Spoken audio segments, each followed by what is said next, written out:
12वीं सदी की एक रात, जब भारत की धरती पर ज्ञान का सबसे बड़ा दीपक बुझा दिया गया, जब दुनिया की सबसे महान विश्वविद्यालय आग में जल रही थी और कहा जाता है कि उसकी लाइब्रेरी कई महीनों तक चलती रही। एक ऐसी यूनिवर्सिटी जहां 10,000 छात्र पढ़ते थे, जहां दुनिया भर से विद्वान आते थे, जहां लाखों किताबें सुरक्षित थीं, वो सब आग में जल गया। कहा जाता है उसकी लाइब्रेरी कई महीनों तक जलती रही।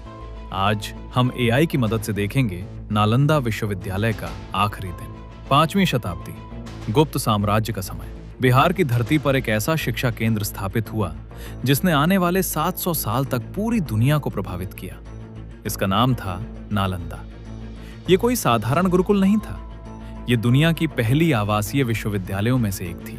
यहाँ 2000 शिक्षक और लगभग 10,000 विद्यार्थी रहते थे। कल्पना कीजिए, सुबह का समय, लाल ईंटों से बनी विशाल इमारतें, आंगनों में बैठे छात्र, दूर दूर से आए विद्वान, चीन, कोरिया, तिब्बत, फारस, दुनिया के अलग अलग हिस्सों से लोग यहाँ ज्ञान लेने आते थे। नालंदा केवल एक विश्वविद्यालय नहीं था, ये ज्ञान का साम्राज्य था। नालंदा की सबसे बड़ी शक्ति थी उसकी लाइब्रेरी, जिसे कहा जाता था धर्मगंज। ये एक नहीं, 3 विशाल इमारतों का समूह था। कहा जाता है कि इन इमारतों में लाखों पांडुलिपियां थीं। कुछ इतिहासकार तो 90 लाख पुस्तकों तक का अनुमान लगाते हैं। इन पुस्तकों में शामिल थे गणित, खगोल शास्त्र, चिकित्सा, दर्शन, बौद्ध ग्रंथ, राजनीति, विज्ञान।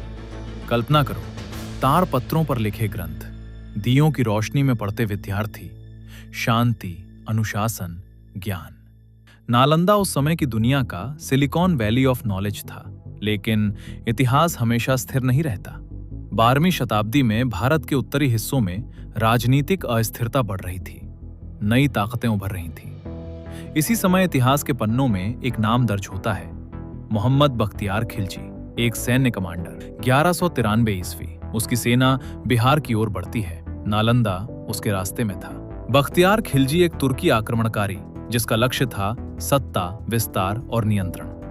उसे ज्ञान से डर लगता था, क्योंकि ज्ञान सवाल पूछता है और सवाल सत्ता को असहज करते हैं। साल था 1193 ईस्वी। बख्तियार खिलजी अपनी सेना के साथ नालंदा पहुंचा। उसने देखा कोई किला नहीं, कोई सैनिक नहीं, सिर्फ शांत भिक्षु और छात्र। उसने पूछा, ये स्थान क्या है? उत्तर मिला, यह विश्वविद्यालय है।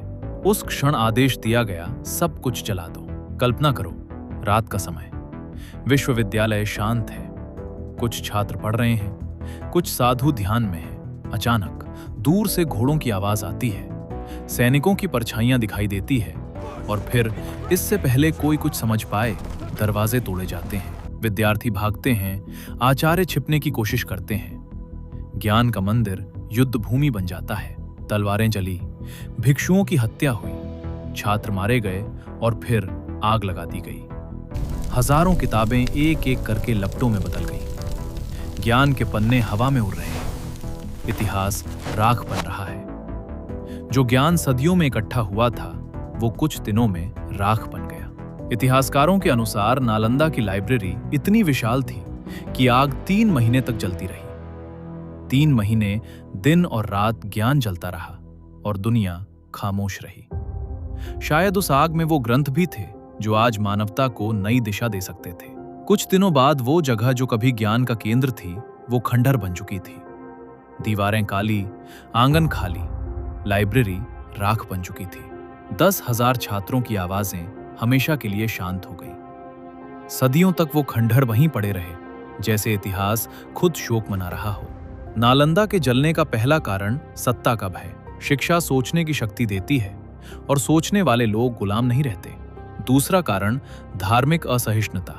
नालंदा बौद्ध दर्शन का केंद्र था, उसे मिटाना रणनीति का हिस्सा था। तीसरा कारण सांस्कृतिक विनाश। ये सिर्फ इमारतें नहीं थी, ये पूरी एक सभ्यता थी। नालंदा के साथ दुनिया ने खो दिया प्राचीन चिकित्सा ज्ञान, जटिल खगोल गणनाएं, गणितीय सिद्धांत, दार्शनिक ग्रंथ। आज जो ज्ञान पश्चिम में नई खोज कहलाता है, संभव है वो कभी नालंदा में पढ़ाया गया हो। सवाल ये है, हमने क्या खोया? सिर्फ एक विश्वविद्यालय नहीं, हमने खोया प्राचीन चिकित्सा ज्ञान, गणितीय खोजें, खगोल शास्त्र के सिद्धांत, अनगिनत दार्शनिक विचार। अगर वो ग्रंथ आज हमारे पास होते तो शायद दुनिया का वैज्ञानिक इतिहास अलग होता। इतिहासकारों के बीच इस घटना को लेकर अलग अलग विवरण मिलते हैं।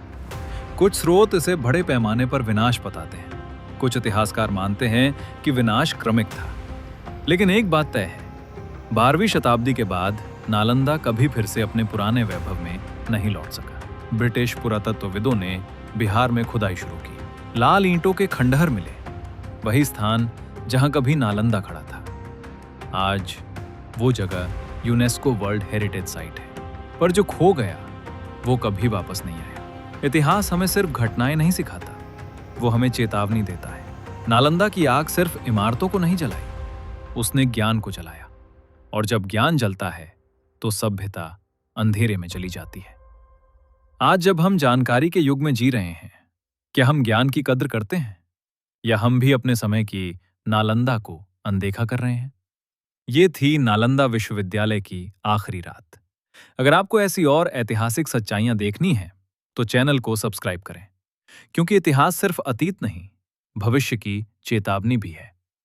मैं हूं सत्यम भरतवंशी और मिलेंगे अगली डॉक्यूमेंट्री में।